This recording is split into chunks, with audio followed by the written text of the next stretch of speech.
Hello, welcome to the channel, ladies and gentlemen. Let's talk GVK theories.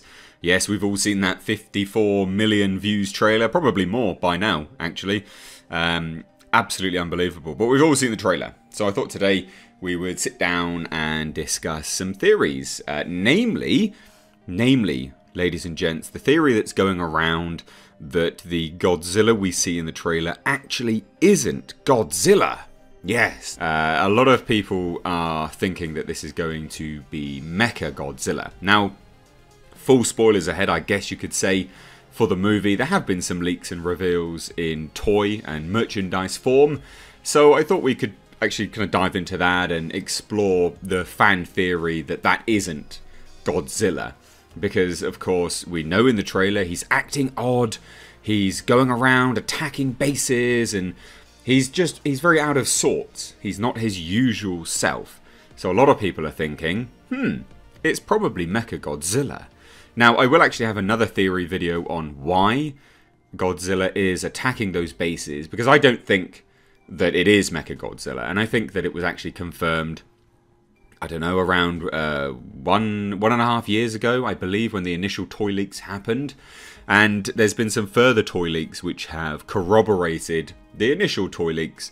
And yeah, I think that it's not Mechagodzilla in any way, shape or form. And I think that this video plus the other video discussing and theorizing why Godzilla is so out of character will be a nice companion piece. But anyway, ladies and gents, let's dive into it, shall we?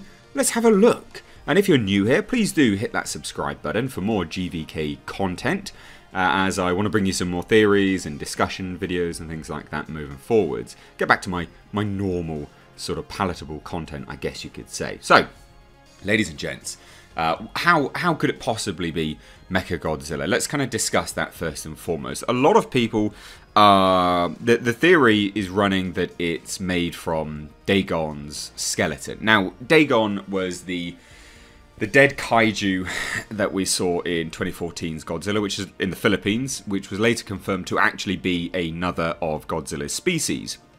Now, this pertains back to the old original Godzilla movies, where they made a Mecha Godzilla and they used the skeleton from Godzilla, basically, to reanimate, and, you know, it was the core sort of functionality, the core foundations of Mechagodzilla. So it's definitely founded in fandom. It's definitely something which could make sense. I can see it happening, but not so much for this particular universe. I don't think that there's any real reason why you would take a skeleton. If they're able to make a Mechagodzilla in this universe, you wouldn't need a skeleton for it. So just first and foremost, I'm not poo-pooing it, because I can definitely see, you know, the core idea of it. But, ladies and gents, this takes us to why and how this isn't going to be Mechagodzilla. The sort of first and foremost thinking about it is that it's a Mechagodzilla with Godzilla's skin over the top.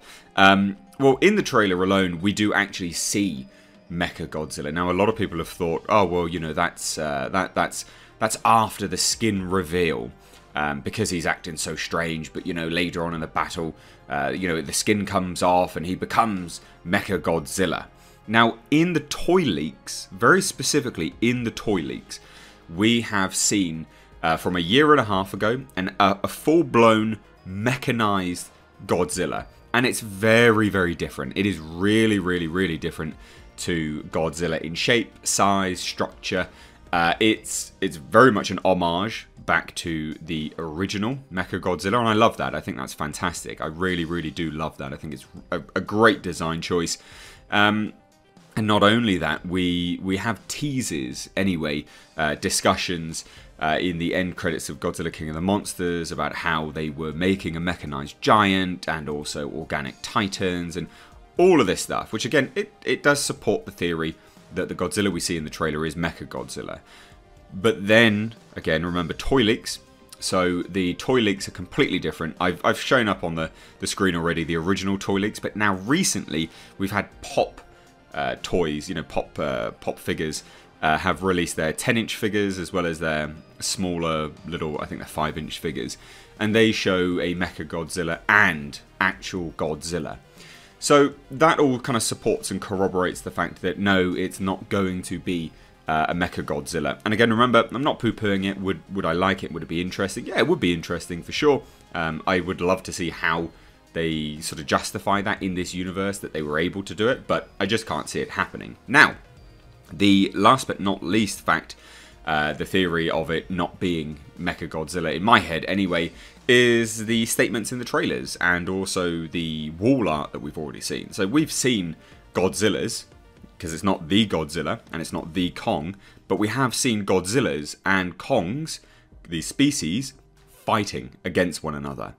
Now, they also say in the trailer, very specifically, that there was a war and these are the last of their kind. Now, this corroborates the cave paintings that we've seen in previous after credit scenes, and it also goes some step further to, I guess, explaining how Godzilla's axe has a dorsal plate of a Godzilla on it.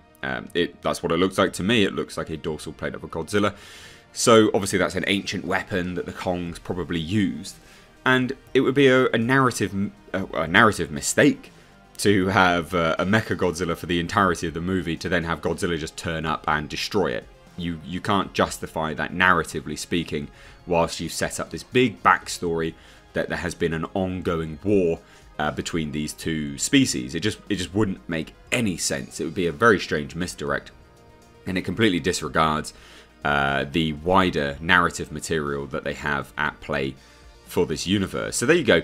There's kind of my breakdown of why I don't believe the theory of it not being Godzilla in the trailer. Now again, I understand and I appreciate that a lot of people have kind of come to that conclusion because they think, oh, well, he's acting odd. But I have a discussion video on that coming up, which I hope you stick around for. I'm going to be releasing GVK content, basically every other day. Along with, believe it or not, if you haven't seen it anyway, I've been dramatizing the Skull Island Birth of Kong novel, the graphic novel, because I find that to be fascinating, and it's a good insight into the universe, and I do think that they will be changing a lot of it slightly, so I thought I'd get it in now before they change all of the canon, because Legendary have been very careful with their canon. Actually, they have genuinely stuck to what they've had in the canon, and if you don't believe me, the reason for Godzilla's dorsal plate change is actually in Godzilla Aftershock. So yeah, it's interesting, it's fascinating to see that they have been keeping to that, but I think that this might be one that they step away from. So anyway, let me know your thoughts on this theory debunking, or theory video I guess, because it is a theory video, down below in the comment section. If you're new here, please do hit subscribe. I'd really appreciate you sticking around for more, and also hit that thumbs up button. Ladies and gents, thank you so much for watching. You can follow me over on Twitter and Instagram at Mr. H Reviews, and you can also check out my website, productionhfilms.com, which is linked down below in the description box. You can join up as a member, it's free, and you can contribute over there your fan theories on different movies and such forth. But anyway, thank you so much. Take care.